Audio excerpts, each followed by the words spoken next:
kadang nggak selalu, kadang tuh ya cara terbaik kita untuk jaga orang sekitar kita atau untuk be compassionate to them itu untuk jaga diri kita sendiri. Karena kalau kitanya benar, kitanya waras, kita yang nggak bitter, kitanya pun keluarnya secara natural akan baik kan. Tapi kalau kita ya sendiri stres, bitter, sinis, nggak benar aura-auran, keluarnya juga bisa salah. Dan taking care of yourself tuh kadang kedengarannya selfish tapi sebenarnya itu enggak gitu. Dan yang bisa ketika kita maksa diri kita terus untuk kayak maksa diri kita untuk cepetan ini itu justru pulihnya akan lama. Kayak orang sakit dipaksain mulu sakit terus kan. Tapi ketika kita step back, istirahat, sembuhnya lebih cepat. Benar. Jadi ya be kinder to yourself, kasih kesempatan untuk proses, untuk heal, dan pasti ketemu kok jalannya. What are the things that shape us in our 20s? Our decisions, our steps, our failures, our victories, and our lessons. In this segment series, we'll take you to a trip down memory lane with interesting people and their interesting lessons in their 20s. With one goal, to let us learn from each other's lessons and to make better decisions based on it. So please welcome Lessons I Learned in My 20s segment series. Hi everyone, welcome back to In Our 20s podcast, navigating life in our 20s one step at a time. Woo! Oke, balik lagi with your host Jihan Amirah. Kali ini aku sendiri nge-hostnya. Biasanya mungkin teman-teman ngelihat ada tandeman aku, tapi hari ini aku sendiri aja. Tapi anyway, welcome back to our segment, yaitu Lessons I Learned in My 20s. Mungkin sedikit cerita untuk teman-teman yang pertama kali nonton segmen ini atau nonton video dari In Our 20s gitu. Kebetulan masuknya ke video ini gitu. Sebenarnya Lessons I Learned in My 20s ini kita akan fokus ngangkat beberapa orang atau misalnya beberapa sosok gitu ya, beberapa role model gitu. Tapi kita akan ngangkat spektrumnya tuh luas banget di berbagai industri, di berbagai area gitu. Tapi kita akan fokusnya mengulik satu hal, yaitu ketika mereka udah selesai menjalani umur 20-an atau mungkin akan selesai menjalani umur 20-an, sebenarnya apa sih lessons yang mereka dapatkan? Sebenarnya what are the decisions gitu yang mereka bikin along the way gitu. Mungkin ada hal yang mungkin mereka sesali atau mungkin mereka merasa coba aja dulu gak kayak gitu. Atau mungkin ada hal yang mereka tuh lega gitu mereka menjalani itu gitu. Jadi mungkin kurang lebih itu, dan harapannya teman-teman bisa mengambil mungkin satu hal, dua hal atau berbagai hal dari segala decisions yang sudah dijalankan atau dibuat sama orang-orang yang datang sebagai tamu di episode kali ini gitu, di segmen-segmen ini gitu. Dan hari ini kita kedatangan satu tamu. Jujur aku kenapa mengundang sosok ini karena aku beberapa kali udah ngeliat seliweran gitu ya di sosial media aku. Tapi lucunya sebenarnya yang lewat atau seliweran itu biasanya kan kita ngeliat kayak mukanya gitu ya atau sosoknya. Tapi justru yang sering seliweran di aku gitu adalah tulisan-tulisannya gitu. Tulisan-tulisannya kontroversial dan akhirnya di-repost sama banyak orang di IG story gitu. Jadi langsung aja kita sambut tamu kita hari ini yaitu Abigail Limoria. Welcome Kak Abi, halo. Halo. How are you? Good. Oke. Hari ini kesibukannya apa aja dan sekarang mungkin lately kesibukannya apa aja? Aku sih mainly di itu ya media aku Warisap Indonesia atau disingkatnya Wiwi. Jadi kesehariannya sih itu aku masih kan itu masih tahap building juga, jadi banyak bikin konten, terus habis itu editing dan sebagainya sih. Oke, jadi berarti sekarang kesibukannya di What Is Up Indonesia gitu ya? Dan project-projectnya dia lah. Oke, mungkin sebelum kita mulai gitu ya Kak, boleh gak sih di-share sedikit gitu kayak kenapa akhirnya Kak Abi sebenarnya kan kalau yang aku lihat dari biodata profilnya itu tuh sebelumnya banyak menjalankan beberapa project juga gitu ya. Nah tapi kenapa akhirnya sekarang decide untuk bikin dan menjalankan si What Is Up Indonesia ini? Jadi ya tentunya kalau misalnya akhirnya bikin dan ngejalanin Wiwi ini sih rada panjang. Tapi long story short, aku kan dulu gak terlalu peduli atau melek politik, tapi karena beberapa hal akhirnya sadar ini penting banget. Dan aku sadar bahwa ada banyak orang muda Indonesia nih yang tumbuh besar secara internasional, jadi mereka tuh rada susah ngikutin berita pakai bahasa Indonesia dan perlu banyak prerequisite knowledge. Jadi kayak susah untuk ngikutinnya. Jadi aku bikin sama teman aku Wiwi ini nih sebagai stepping stone media untuk anak-anak Indonesia yang mungkin lebih nyaman konsumsi berita dengan bahasa Inggris. Kita bungkus dengan bahasa yang mudah dan sebagainya. Tapi tentu medianya setelah itu udah berkembang jauh dan akhirnya audiensnya juga jadi lebih diverse, lebih luas. Dan aku sadar ada potensi. Selain ada potensi juga kayaknya di receive well. Dan aku seneng sih, menurut aku sangat meaningful di situ. Jadinya aku putusin ya mending diseriusin lah di situ. Oke. Berarti What is Up Indonesia ini kalau yang aku tangkap mimpinya adalah mau mengedukasi tentang politik gitu ya. Sosial politik ya. Sosial politik. Dan ya tentunya untuk bisa edukasi sosial politik juga kita ngajarin proses berpikir. Yep. Dan rentetan yang lainnya lah itunya. Yep. Tapi itu menurut aku interesting approach banget sih. Karena dari berbagai media yang mungkin bahas politik, menurut aku What is Up Indonesia itu approach-nya fresh. Kenapa tuh? Karena aku lihat kayak ada beberapa kayak kadang pakai meme gitu nggak sih Kak? Terus kayak ada skate bener gitu. kayak elemen-elemen yang bukan berita serius tapi sebenarnya isinya tuh pembahasannya serius gitu. Kayak apakah itu salah satu tadi dari turunannya untuk lebih relevan sama targetnya berarti anak muda kan Kak? Oke. Tentu soalnya kan kebanyakan orang muda tuh gak mau ngikutin politik karena kesannya pertama complicated, intimidating, dan emang gak mudah untuk dipahami. Kita harus terima aja gitu, politik tuh lebih gampang mahamin struggle gue umur 20-an kayak gini gitu daripada harus pelajarin sistem pemerintahan, itu susah lah gitu. Nah jadi perlu sangat banyak dibantu dengan kontennya, itu gak bisa kita ini nih belajar gitu. Itu kan kayak baca buku, textbook sekolah ya. Jadinya kita harus sangat kreatif sih. Nah itu prinsipnya di Wiwi itu kita mau kasih informasi berkualitas tapi disajiin dengan cara yang kreatif. Karena kita percaya dua combo itu tuh yang dibutuhin untuk gak cuman ngedukasi banyak orang muda, tapi juga numbuhin kembali optimisme yang udah kelewat sinis gitu. Oke. Menarik. Dan What is Up Indonesia itu berarti udah berapa tahun sekarang? Udah 3 lah ya. 3 tahun. Kalau aku boleh bahas berarti kan ini kan kita ngomongin in our 20s. Jadi biasanya kita tembak kayak kamu kita ini umurnya berapa gitu. Berarti Kak Abi sekarang umurnya di 29 aku. 29. Nah berarti kan 3 tahun terakhir di ngerjain What is Up Indonesia. Iya. Nah before that gitu berarti kan ada 6 tahun Kak Abi menjalani umur 20-an. Yes. Apa yang Kak Abi lakukan sebelum bikin What is Up Indonesia? Iya kuliah, udah pasti.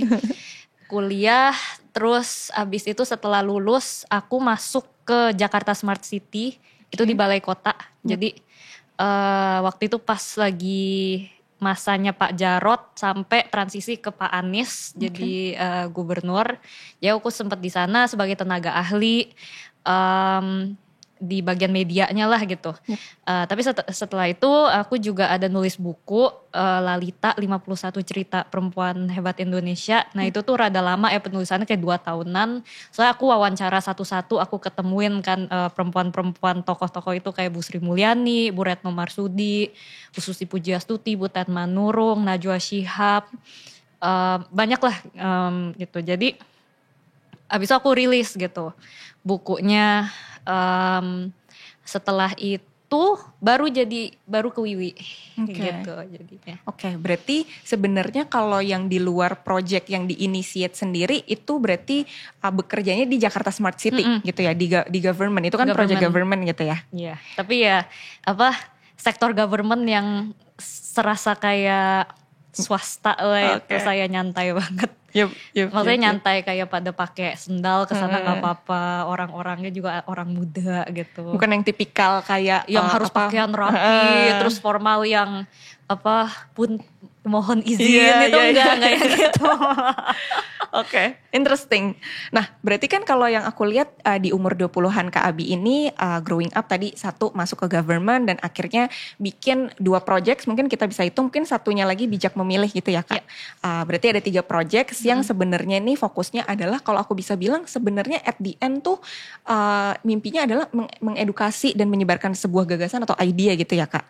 Bisa Dibilang gitu ya? Bisa. Nah, tapi kalau kita bisa sums up nih Kak, mungkin kan banyak teman-teman di luar sana gitu ya yang mungkin early 20s gitu. Mungkin dia punya mimpi yang mirip-mirip gitu ya dan mungkin mereka aspire pasti dong. Ada orang yang aspire untuk pengen deh jadi Kak Abi one day. Even aku gitu, mungkin aku pengen juga gitu kayak one day bisa punya platform yang besar yang akhirnya tuh orang tuh beneran get something from it gitu. Tapi kalau dibahas nih Kak, umur 20-an Kak Abi gitu dan digambarkan dengan satu kalimat mungkin kayak sebenarnya apa sih satu kalimat yang menggambarkan umur 20-nya Kak Abi gitu? Kalimatnya paling the process of learning and unlearning sih. Jadi proses belajar dan belajar ulang. Proses belajar dan belajar ulang gitu. Jadi kalau belajar itu kan hal baru. Belajar ulang itu sesuatu yang aku kira benar ternyata salah. Betul. Harus di-undo dulu baru belajar baru lagi gitu. Oke. Learning dan unlearning. Berarti banyak sebenarnya di fase-fase kehidupan umur 20-an ya Kak Abi. Kalau yang aku artikan udah mempelajari sesuatu. Tapi beberapa fase mempush Kak Abi untuk kayaknya belajar baru lagi gitu ya. Iyalah. Belajar hal baru lagi gitu. Iyalah banyak banget lah. Kita kan maksudnya kita gak mungkin sekali belajar sesuatu terus gak tahu itu benar seumur hidup tuh hampir gak pernah malah menurut aku gitu. Kita banyak tumbuh besar dengan kepercayaan atau tumbuh besar ngira satu hal itu seperti ini atau mikir diri aku kayak begini. Tapi ternyata kan salah, ternyata kita tumbuh besar kita berubah. Ternyata dunia berkembang ya kita harus unlearn lagi gitu. Jadi emang harus terus kayak gitu tapi emang maksudnya seumur hidup menurut aku sih pasti akan proses learn and unlearn. Tapi umur 20 itu karena perubahan hidup signifikannya banyak banget ya. Lulus universitas, terus nikah, terus abis itu mulai karir. Itu tuh kan yang milestone yang life changing ya.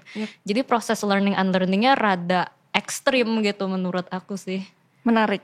Ini menarik karena menurut aku this is coming from seorang Abigail Lemuria gitu. Yang kayaknya orang-orang di luar mikirnya mungkin kayaknya seorang Abigail ini kayaknya idealis deh gitu. Nah kira-kira menurut Kak Abi sendiri, Kak Abi orang yang apakah mungkin idealis gitu ya. Atau mungkin realis atau kayak what kind of person sebenarnya Kak Abi itu seperti apa?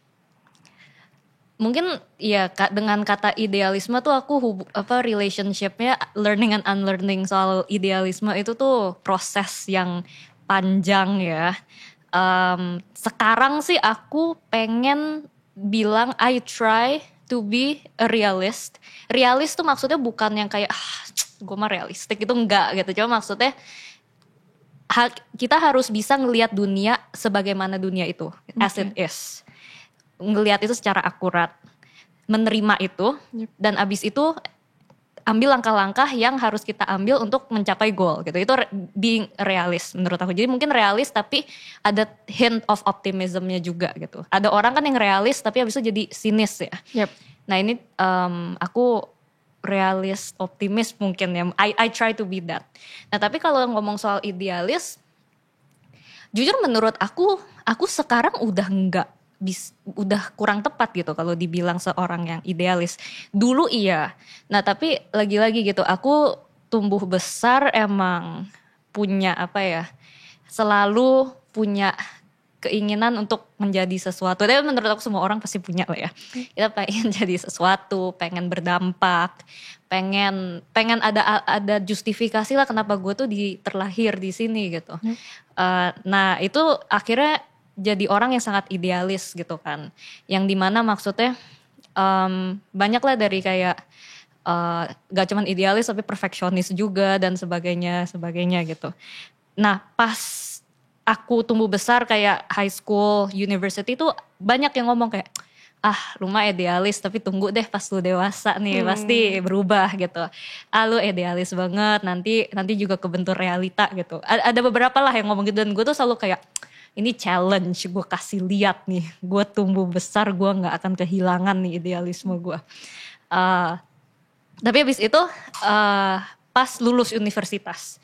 Jadi pas universitas itu mungkin banyak yang awakeningnya tuh pas uni ya, pas kuliah gitu. Aku tuh pas kuliah having fun banget sama teman-teman doang gitu, nggak terlalu mikirin, aduh nanti harus jadi apa. Tapi tetap, cuman saking senengnya gitu di uni. Jadi idealismenya masih kejaga lah gitu. Apalagi aku kan dapat nilai bagus, aku jago lah sekolah gitu, dapat nilai bagus apa segala. Nah pas kelar tuh aku mulai masuk ke dunia kerja.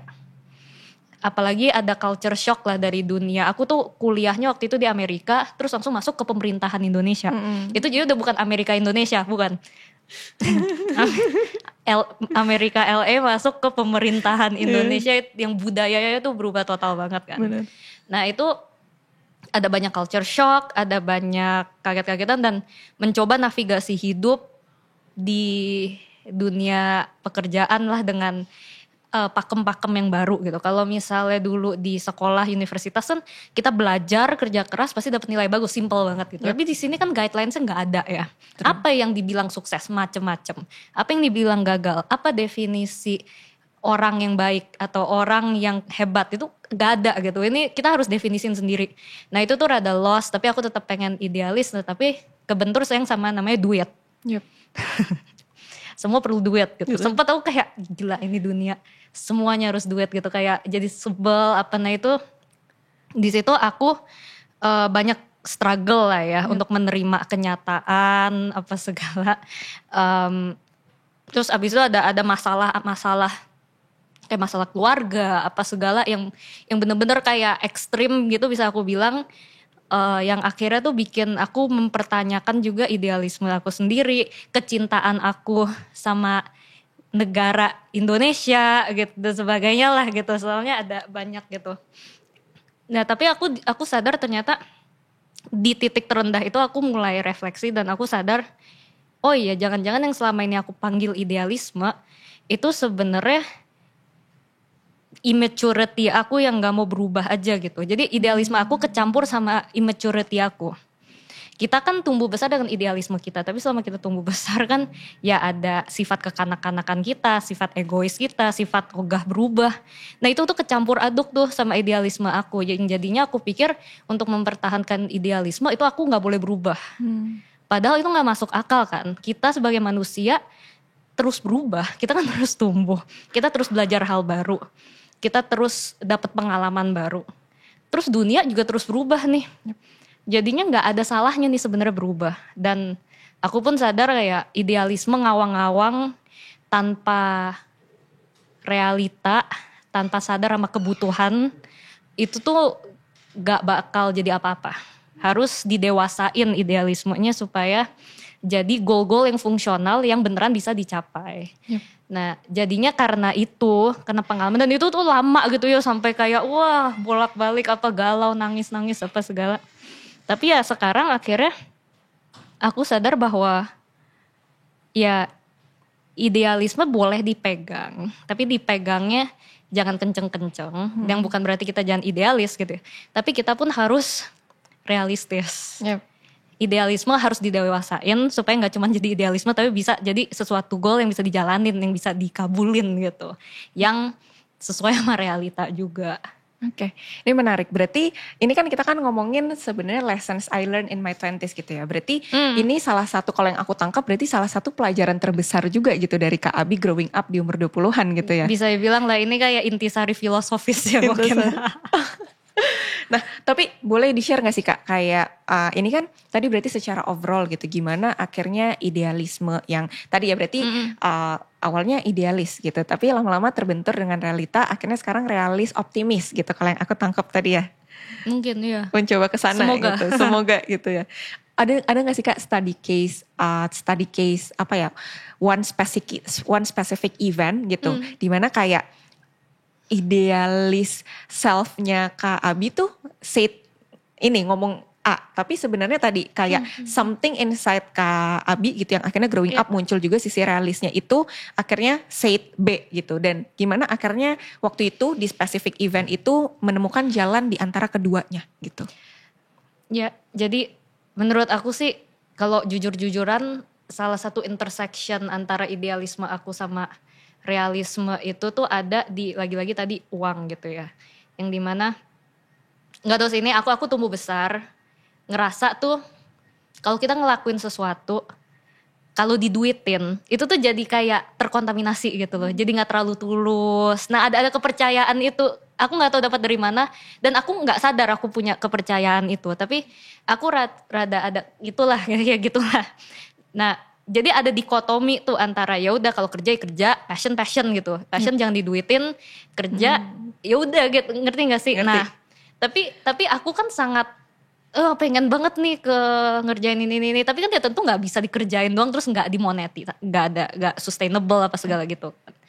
Nah, ya itu jadi beberapa kali di proyek-proyek gitu yang lalu-lalu aku tuh kayak apa ya aku pikir gini kayak aku pikir ya aku kerjain dengan tulus dengan idealisme aku nanti pasti ada jalannya lah gitu kind of mikir gitu tapi ya kenyataannya enggak gitu ya kenyataannya pas kebentur sama realita akhirnya kayak ya lu harus nih gitu sampai ada beberapa orang yang ngomongin dan di situ tuh awalnya aku ngerasa kayak ngehianatin diri harus berubah apa segala tapi akhirnya sadar gitu bahwa enggak ini sebenarnya bisa go hand in hand lagi-lagi idealismenya itu tuh mungkin kan kita ada kepercayaan yang nggak tahu datang dari mana mungkin dari pengalaman hidup cara dibesarin yang itu kita kepercayaan yang salah gitu sebenarnya seharusnya kan interpretasinya nggak harus begitu nah jadi harus di unlearn dulu habis itu dipelajarin lagi dan aku sebenarnya aku waktu itu baca di mana gitu aku lupa cuman ada yang bilang gitu bahwa setiap kali kita belajar sesuatu baru itu tuh rasanya kayak kematian gitu. Soalnya yang pengetahuan lama emang harus mati dulu untuk kita bisa belajar sesuatu yang baru kan. Nah itu tuh bener aku ngerasa kayak emang sering banget ngerasa kayak gila gue nih kayak gue yang dulu mati gitu ngerti gak sih? Tapi ternyata emang itu proses belajar dan itu wajar. Dan kita memang harus terus berubah beradaptasi itu bukan berarti kita ngianatin diri kan yang tadi gue bilang gitu. Ya itu proses hidup aja. Oke, menarik. Berarti tadi akhirnya ketemu intersection di antara tadi kerja biasanya mikir ya udah duitnya di kerjaan aja, passion jadi sustainability apa segala gitulah. Menarik. Oke. Jadi pelajaran pertama dari seorang Abigail Limuria growing up di umur 20-an adalah tadi gimana akhirnya menemukan dan defining tentang idealisme dan realis itu ya tadi. Iya. What are the next lessons yang akhirnya growing up di umur 20-an ini nih pelajarannya kayaknya coba aja dulu tuh gue mikir kayak gini dari awal umur 20-an. Apa tuh Kak? Jadi salah satu pelajaran yang paling susah ya, yang berdarah-darah banget juga yang gue pelajarin itu tentang kita tuh tentang gimana gue, mungkin jangan gue. Mungkin gak apply untuk orang lain. Cuman gue tuh harus peduli atau kayak take care of myself first. And taking care of myself itu sometimes the best way untuk take care of others gitu. Jadi aku kan waktu itu kuliah di Amerika ya.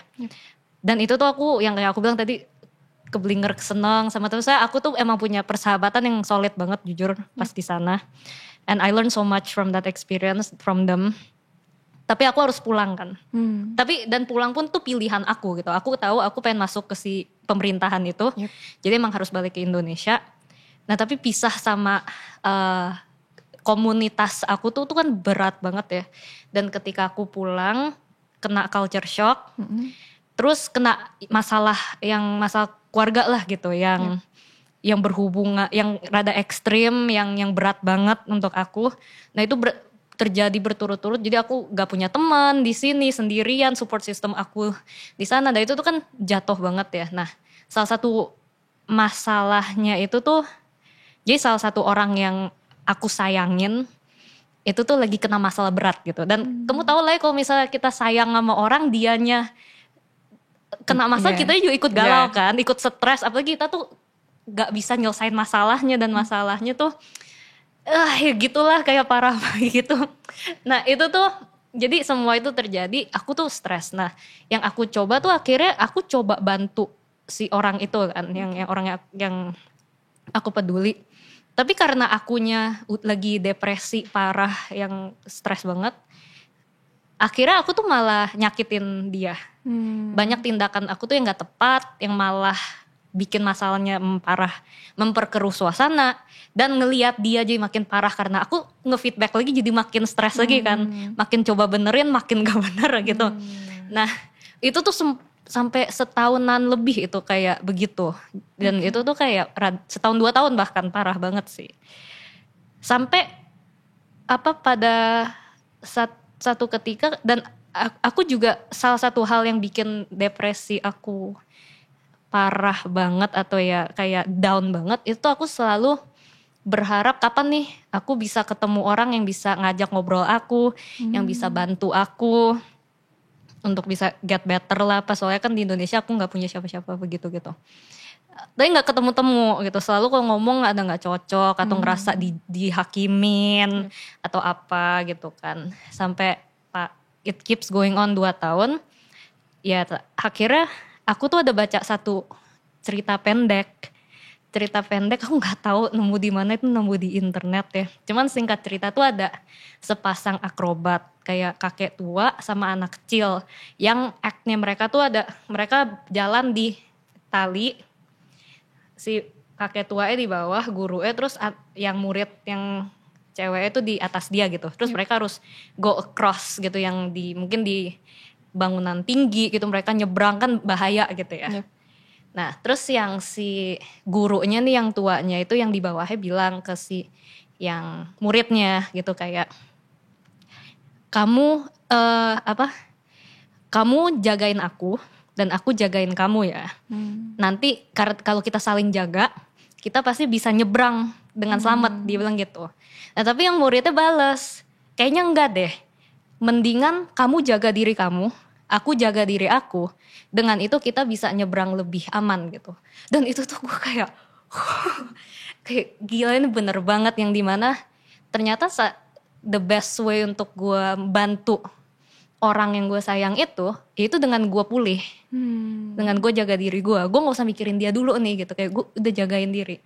Dan gue juga sadar gue harus kasih izin atau permission ke diri gue untuk sembuh. Karena yang cuman bisa nyembuhin diri tuh gue gitu. Walaupun misalnya kita ketemu counselor atau ketemu sahabat yang tepat, mereka tuh cuman bisa nyemangatin kita. Tapi kita yang harus mau dan berusaha bangkit gitu ya.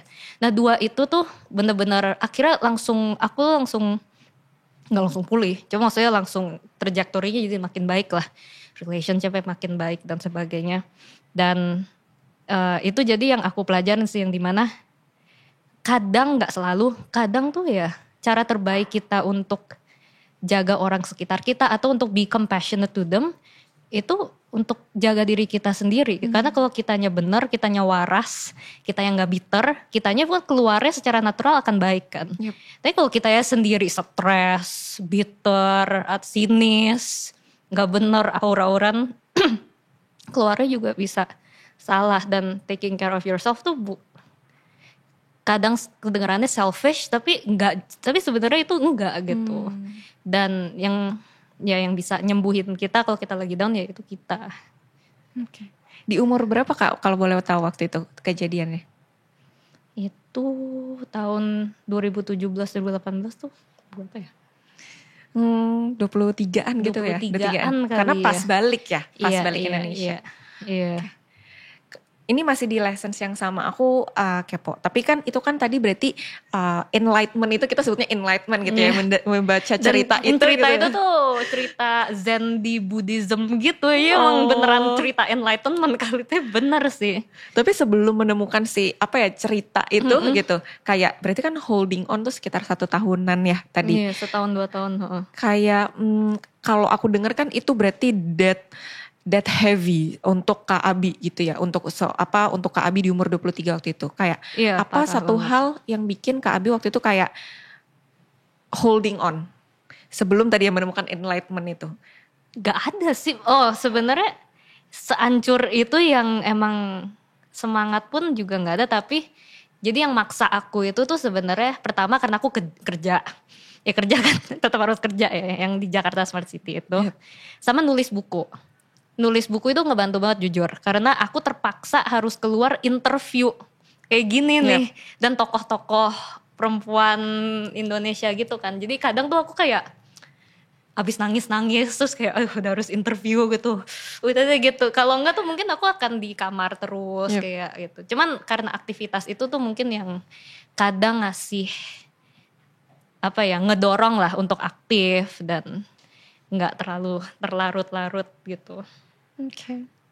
Ini ceritanya menarik banget sih tadi yang aku ini kayak menarik yang cerita akrobat dan anak kecilnya gitu. Kan? Itu menarik. Kayak, aku pas denger kayak make sense. Dan tahu nggak sih, for years setelah itu tuh aku nyari nggak nemu lagi ceritanya. Dan aku baru nemu kayak tahun lalu gitu. Jadi aku nyari 3 tahun tuh cerita nggak temu-temu lagi. Jadi itu asalnya ceritanya dari mana? Sebenarnya. Nah jadi aku cari katanya tuh gak ada yang tahu penulisnya siapa. Oke. Cuman itu kayak cerita kategori Zen Buddhism. Jadi kayak konon itu cerita yang Buddha ceritain sendiri gitu. Cuman gak tahu itu siapa yang nulis gitu. Terus aku juga kayak ini nemu dari mana waktu itu, lupa beneran. Out of nowhere datang dan kayaknya itu maybe that's the universe, caranya universe untuk kayak membantu Kak Abi saat itu.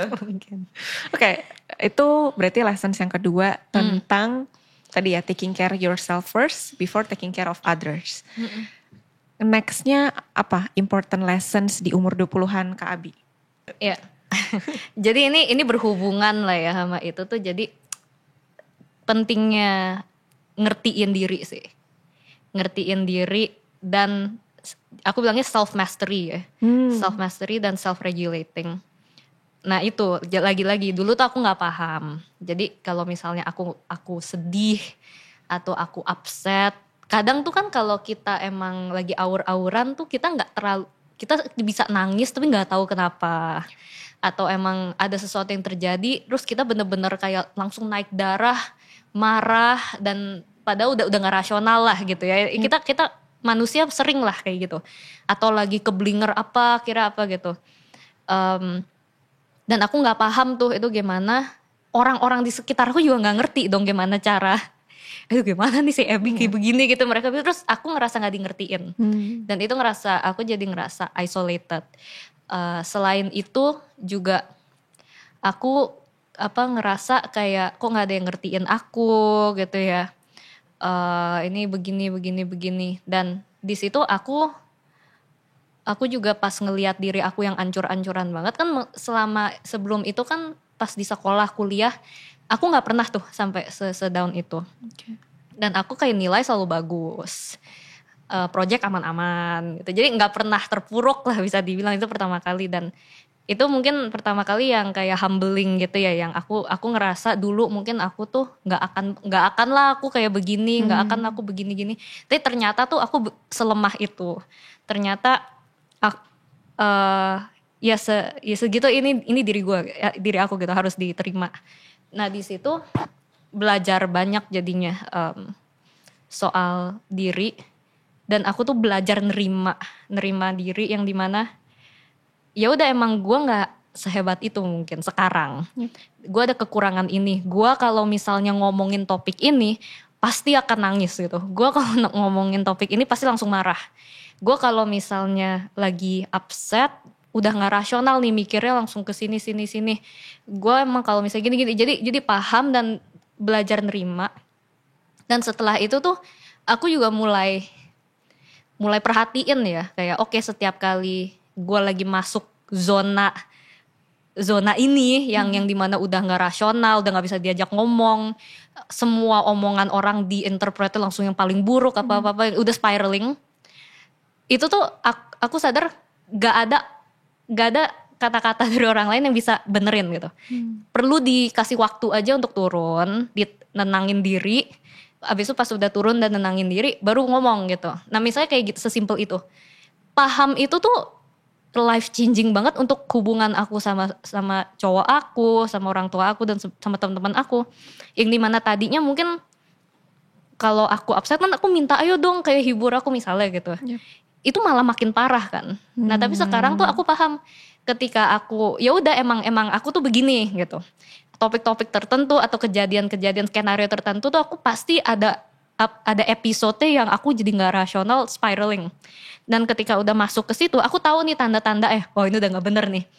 Aku akan ngunci diri di kamar, dan aku udah kasih tahu orang-orang aku gitu kayak, ini gue bukan marah, don't feel bad, tapi kalau misalnya gue udah begini, jangan ajak ngomong ya gitu, kayak udah beneran sumpah jangan ajak ngomong. Dan kalau misalnya lu mau ajak ngomong, itu tuh lu ngomongnya gini aja gitu. Jadi beneran ngasih petunjuk gitu loh aku ke orang-orang aku gitu yang jangan ajak gue cari solusi kalau lagi begini.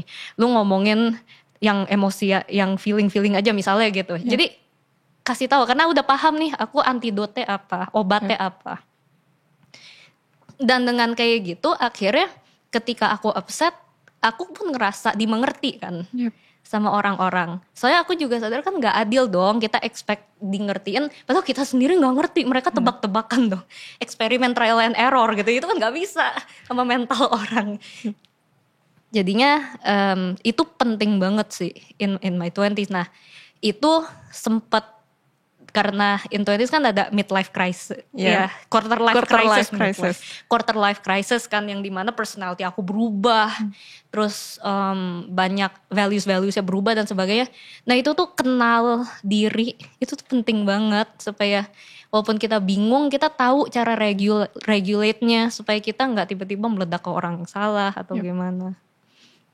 Ini menurut aku menarik banget karena kayaknya karena aku mau masuk quarter life crisis, jadi ini ya kalau Kak Abi itu bener. Ini mungkin Kak Abi terjadi beberapa tahun lalu. Ini aku lagi ada di fase ini persis gitu. Jadi aku pas denger kayak satu tips kalau misalnya masuk quarter life, gue nggak tahu ya seberapa parah bakal quarter life crisis tuh. Cuma gue tuh separah sampai gue tuh nggak ngerasa nggak ngenalin diri gitu loh, yang kayak berubah banget kayak kok gue jadi begini ya gitu loh. Nah itu I realize yang ngebantu gue tuh observasi dari perilaku. Jadi kadang tuh perilaku kita bakal berubah dulu sebelum rasionalitas kita tuh ya, gue berubahnya ke sini loh gitu, sebelum kita bisa make sense of it.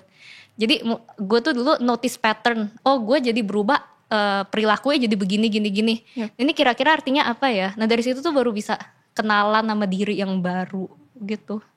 If that makes sense. Make sense. Nah ini mungkin aku akan ada follow up questions.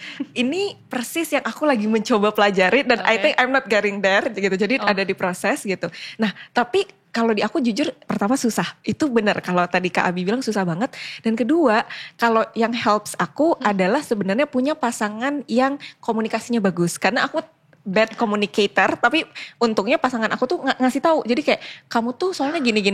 Jadi kayak those patterns I got dari reflections dari pasangan aku. Iya, nah, itu bagus. Nah kalau di Kak Abi waktu itu kayak how akhirnya thought process dan akhirnya apa waktu itu yang terjadi yang akhirnya Kak Abi jadi bisa notice pattern itu? Karena menurut aku itu susah banget. Mulai aku jurnal sih. Okay. Jadi aku jurnal dan benar kayak untuk aku bisa harus perhatiin pattern itu aja tuh nyampe ke sana kan prosesnya gila ya. Aku baca buku juga dan apa segala. Cuman aku jurnal dan aku jurnal itu akhirnya ya kadang pas lagi prosesnya pun nggak selalu make sense ya. Tapi lama-lama setelah jadi kan kayak kita kalau gue waktu itu ngerasa pas berubah tuh kayak ini kepala itu tuh kayak misalnya kayak sebuah nation terus lagi perang gitu loh yang lama sama yang baru kayak ntar kesini perang kacau mau di make sense yang benar yang salah siapa nggak tahu gitu atas bawah kiri kanan mana nggak tahu. Nah tapi setelah akhirnya perangnya udah mulai reda udah mulai ke solidify udah mulai make sense lagi tuh akhirnya mulai bisa make sense gitu lah. Jadi menurut aku kalau in your 20s ngerasa tersesat tuh wajar banget. Dan justru menurut aku emang harus berubah ya kita. Ini kayaknya mungkin aku curious dan kayaknya mungkin beberapa yang nonton curious kayak sekarang kan yang kalau kita ngomongin fase di mana Kak Abigail udah dikenal banyak orang berarti kan ini fase setelah melewati quarter life crisis which tadi premisnya adalah sebelum ini a totally different person. Jadi kayak dulu itu seorang Kak Abigail Limuria tuh orang yang seperti apa sebenarnya? Maksudnya ya nggak beda banget. Cuman jauh lebih ngawang-ngawang idealis ya. Jauh lebih optimis sih jujur. Mungkin ya karena kan masih Yep.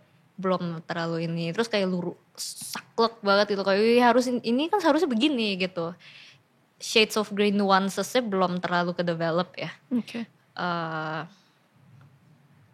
Jauh lebih frontal. Jadi dulu tuh aku punya prinsip kan nggak boleh bohong. Ya udah dipegang aja, dihajar ke semuanya kan.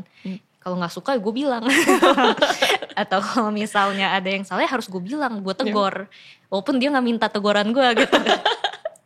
Atau kalau misalnya dia gitu ya gue kasih saran gitu lah, kayak pokoknya gue punya prinsip gue nggak mau bohong, nggak boleh bohong. Oke. Nah ya sekarang kan ada konteks namanya, dan gue juga belajar bahwa jadi dulu tuh lebih kayak motivasi gue ini ya udah gue aksinya begini.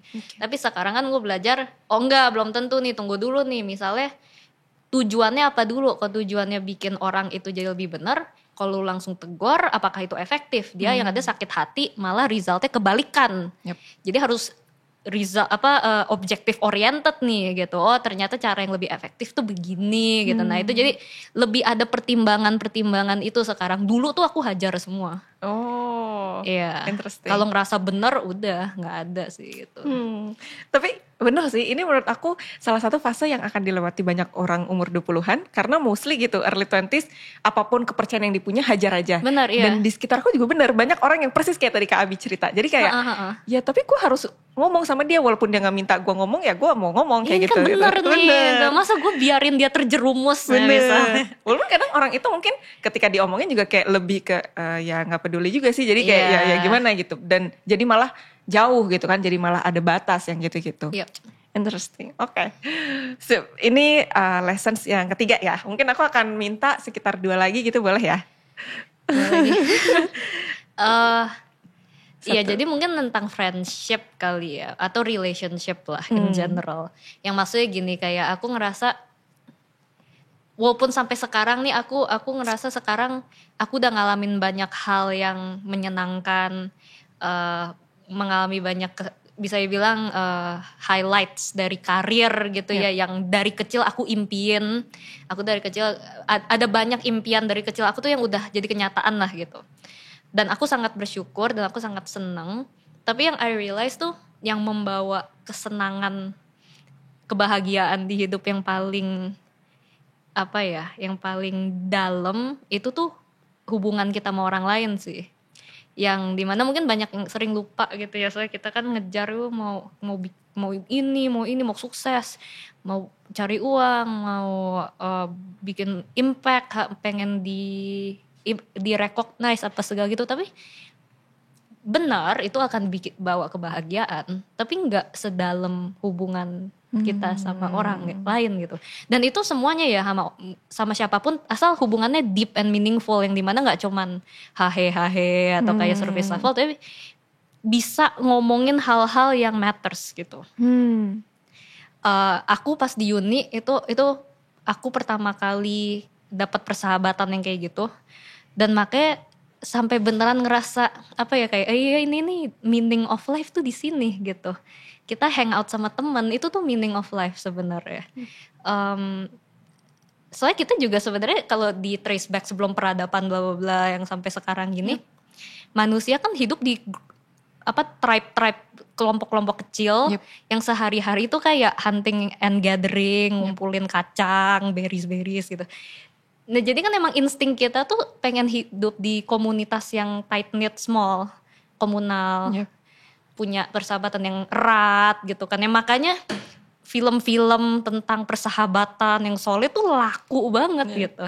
Soalnya itu kan speaks towards our soul, kayak ada apanya gitu kan. Dan itu yang aku pelajarin. Nah tapi apa tantangannya? Banyak banget orang yang ngerasa kesepian, dan banyak banget yang bilang kayak iya tapi Kak aku nggak punya nih teman yang baik, yang solid, yang bisa gitu. Soalnya teman yang baik itu tuh nggak ditemuin, itu dibikin. Kayak kita harus lewatin masa berantem, kita harus investasi waktu, effort, dan harus nemu orang yang mau lakuin itu juga sama kita. Persahabatan itu kan sebenarnya kayak pacaran, cuman nggak romantis aja gitu. Tapi yang lainnya intimasinya sama gitu sebenarnya. Dan kalau nggak kayak gitu kita nggak akan ngerasa ada kayak kepuasannya itu, dan itu yang aku sadarin lah. Dan jadinya aku tuh pentingin banget inner circle aku. Yang orang-orang yang emang inner circle aku berusaha, aku gak bilang aku teman yang sempurna atau pasangan yang sempurna atau apalah. Cuman ya aku berusaha, aku invest, dan menurut aku itu bukan buang-buang waktu atau main mulu gitu, enggak sih. Itu karena menurut aku core kebahagiaan manusia tuh ada di deep meaningful relationship kita, dan itu perlu kerja keras untuk dibikin.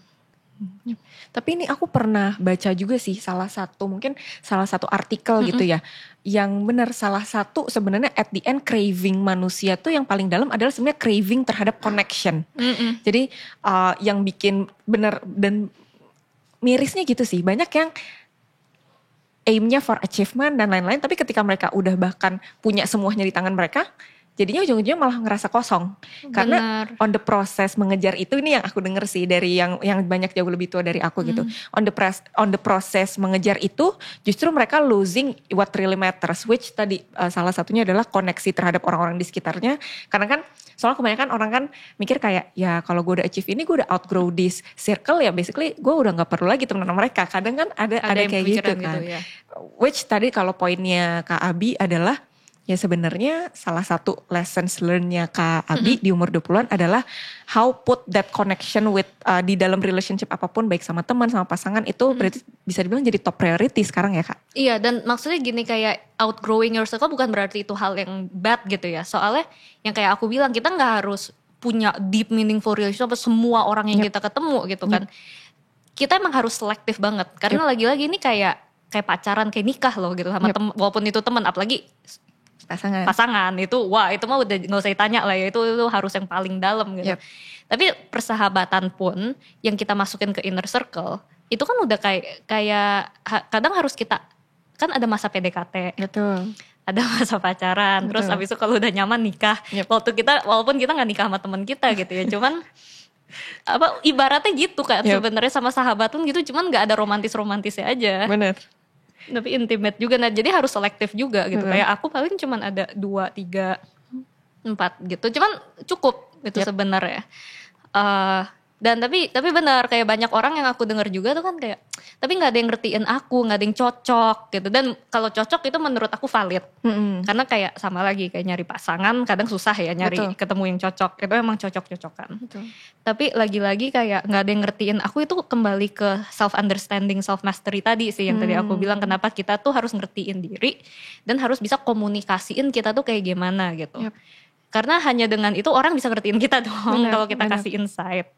Dan ya itu kadang kita sama temen kan mungkin mikirnya, oh ya ketemu langsung hit off nih, langsung nyambung gitu. Padahal sama lah kayak pasangan hidup kan harus ada effortnya, itunya segala. Menarik. Tadi nyambung satu lagi interesting point yang setelah aku pikir iya juga gitu, kayak kenapa film tentang persahabatan laku banget. Itu banget aku, kan? Bener. Dan aku kayaknya di Netflix tuh kalau yang bagus-bagus banget tuh aku nonton deh film persahabatan. Tapi jadi kepo. Apa film persahabatan gitu yang jadi favoritnya Kak Abi? Karena aku banyak banget favoritku. Dan kenapa? Yang kayak ngena banget tuh satu ada film India namanya Three Idiots. Oh, itu ngena banget sih. Kenapa? Pertama itu tentang pendidikan, dan aku tuh kalau soal pendidikan tuh emang udah kena banget lah. Tapi selain itu juga ada tentang persahabatan lah, yang dimana kayak mereka saling nolong, dan at one point tuh salah satu sahabat mereka tuh ngilang, dan mereka tuh nyarinya itu nggak tuh kayak ya itu ngena aja lah gitu. Itu terus Terus banyak juga sebenarnya yang kalau aku suka nonton anime juga tuh banyak sih. Oh iya. Tapi itu lebih contoh persahabatan yang menyedihkan gitu. Jadi mungkin bukan. Cuman point intinya persahabatan tuh ngena pasti ke emosi kita. Betul. Dan tadi benar sih. Mungkin itu sebenarnya translationnya adalah karena sebenarnya deep down sebagai manusia tuh kita mau itu gitu. Ya orang kita kan nggak dibuat untuk jadi CEO perusahaan gitu, ngerti gak sih? Betul. Kita tuh juga ya itu, kalau kita trace back peradaban manusia dulu tuh cara kita hidup Itu di small community yang dimana kita berburu bareng, ngumpulin makanan bareng nih, cooperation apa segala. Jadi tentu pasti kan dunia berkembang, tapi kan evolusi genetik bla bla bla kitanya kan belum ngikutin secepat itu ya. Jadi tendensi keinginan insting-insting zaman dulu tuh masih banyak yang tertinggal gitu. Itu juga contohnya misalnya kenapa kita ngeliatin sosial media tuh gampang banget ngiri dan stres. Karena kita didesain kalau kita ngeliat, kita dulu tuh kita harus ngeliat tetangga untuk tahu oh dia survive dikejar macan bisa begini, caranya gitu. Oh kita harus niruin nih gitu. Nah tapi kan dulu kan gak ada sosial media, jadi tetangga kita ya itu aja. Betul. Tapi sekarang kan tetangga kita Banyak. semua dunia dan yang top atlet, top student, top semuanya kita nggak bisa compete nih. Jadi kita stres gitu. Nah jadi ada banyak sebenarnya, ya itu kalau kita mau bahagia kan tentu ada sisi psikologis ya atau mental lah. Tapi itu kan terpengaruh sama biologis kita. Jadi kita juga harus align diri kita sama insting dan sisi biologis kita juga gitu. Kita pengennya apa nih? Kita cravingnya apa? Benar yang kayak kamu bilang. Oke. Menarik.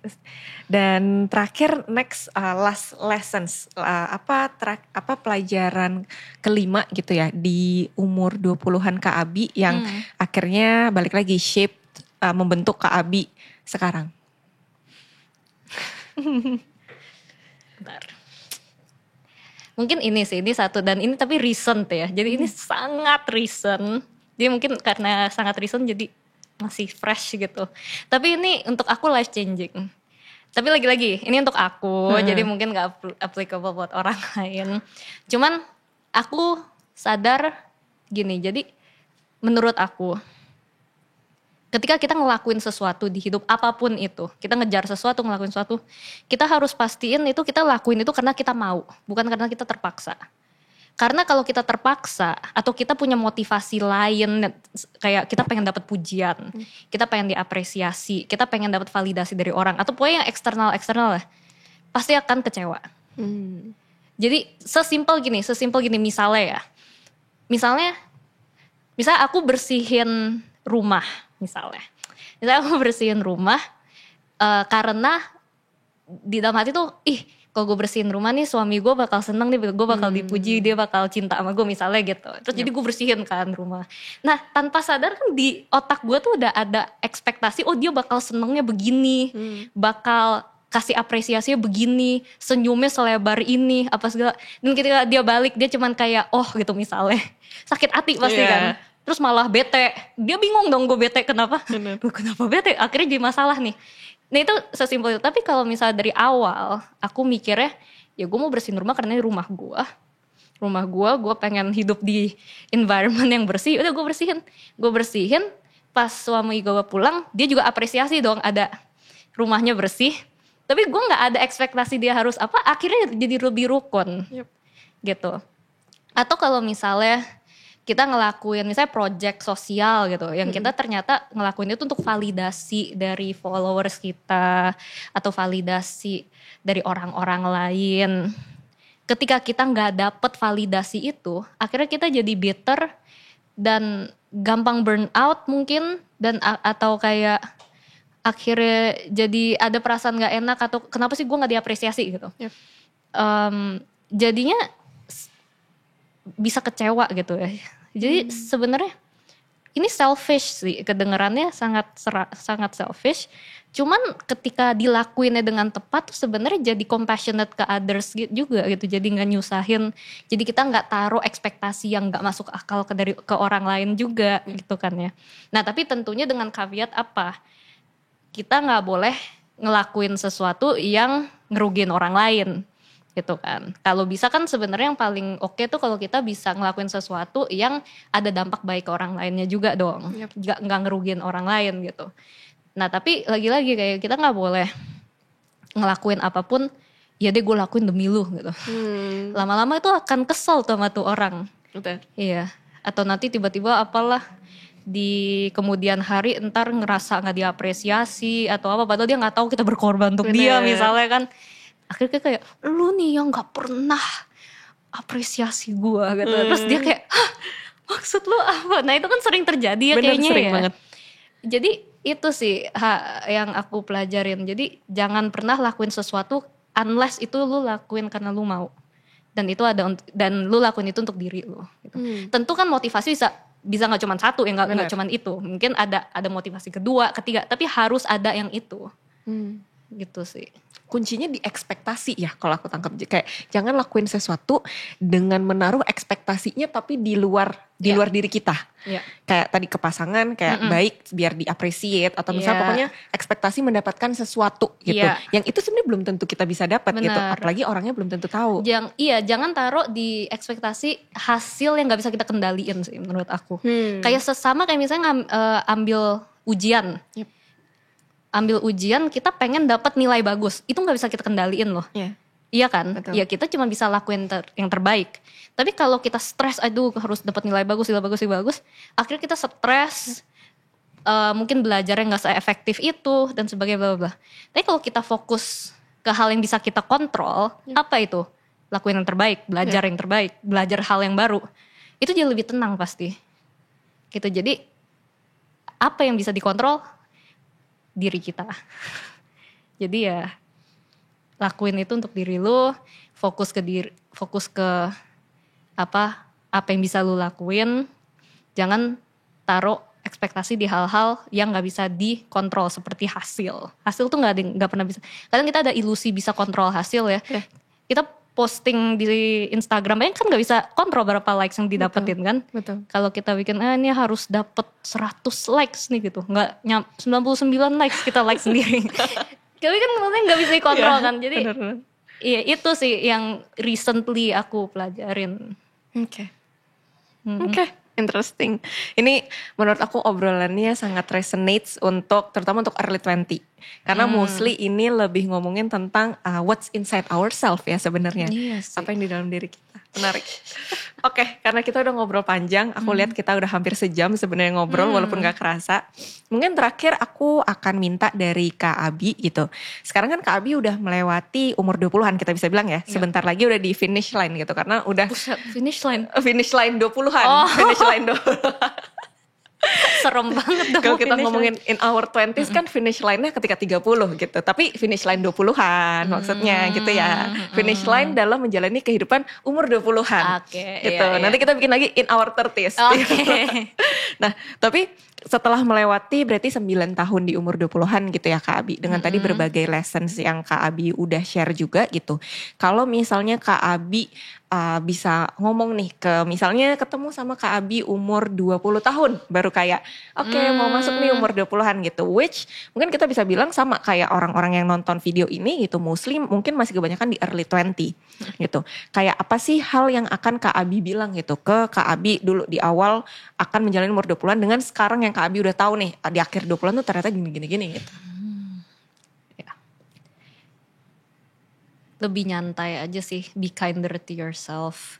Kayak semua kekhawatiran apa segala nggak apa-apa, valid. Cuman sangat wajar ngerasa lost, ngerasa bingung, bikin kesalahan, nyakitin orang, gagal, bikin keputusan bodoh, segala itu tuh gak apa-apa lah, just be kinder to yourself. Lagi pula kan otak kita gak fully develop sampai umur 25-26 tahun kan. Jadi ya otak lu juga masih developing nih gitu, lu santai aja, tenang aja gitu. Gak punya semua jawabannya ya gak apa-apa gitu, otak lu juga masih develop.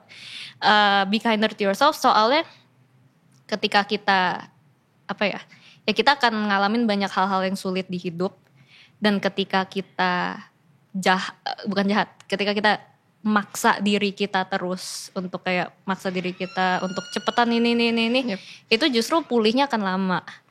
Kayak orang sakit dipaksain mulu sakit terus kan. Tapi ketika kita step back, istirahat, sembuhnya lebih cepat. Benar. Jadi ya be kinder to yourself, kasih kesempatan untuk proses, untuk heal. Dan pasti ketemu kok jalannya gitu. Be kinder to yourself ya. Karena ketika kita slow down itu justru dimana kita bisa move faster. Menarik.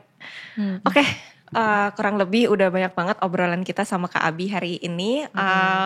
Kayaknya kita udah mau wrap up gitu. Tapi mungkin sebelum kita tutup, kira-kira dari Kak Abi, kalau misalnya teman-teman mungkin ada yang pas nonton video ini gitu kayak interested untuk tahu lebih lanjut tentang Kak Abi gitu, kayak bisa ketemu di sosial media di mana aja sih Kak? Oh, ada di Instagram, di Apa username-nya? Abigail Muria LS1. Oke. Sama kalau di TikTok juga sama, di Twitter sama tapi belakangnya tambahin A1. Oke, sip. Kalau gitu, thank you so much Kak Abi for making time untuk hari ini. Really enjoyable conversation for me. Semoga enjoyable juga untuk Kak Abi gitu. Thank you so much. Kayaknya banyak hal-hal yang di-share. Aku kan karena sebelum ngobrol sama Kak Abi, pasti aku riset dulu dong. Aku selalu mempelajari kayak biasanya Kak Abi nih ngobrolin apa. Gimana? Sesuai harapan apa enggak? Hari ini menurut aku personal sih ya bahasannya. Biasanya kan Kak Abi kan kalau aku lihat ngomongin tentang politics, tentang berbagai hal. Tapi hari ini kita melihat close up terhadap seorang Abigail Muria, seorang gadis umur 20-an tuh seperti apa gitu. Dan I get so much lesson sih yang bisa aku pelajari juga dan bisa aku terapkan hopefully. Ya, semoga bisa membantu sedikit banyak. Tapi tolong jangan diambil semuanya, soalnya mungkin itu cuma relevan buat aku, ntar diaplikasin malah ngaco lagi. Dia gak tanggung jawab ya. Dipilah-pilah ya. Pilah-pilah lah. Oke, thank you so much sekali lagi Kak Abi, dan thank you so much untuk teman-teman yang udah tonton. Balik lagi, semoga kita ketemu di episode-episode selanjutnya. Kalau misalnya dari teman-teman ada mau kasih saran gitu tentang topik yang diomongin, atau mungkin kalau di segmen ini kan kita lebih fokus cari guest-guest di akhir umur 20-an atau awal 30-an yang bisa kita undang, mungkin boleh juga taruh rekomendasinya di kolom komentar. Mungkin sekian untuk sesi kali ini. Aku Jihan, aku pamit undur diri. See you on the next episode. Bye-bye.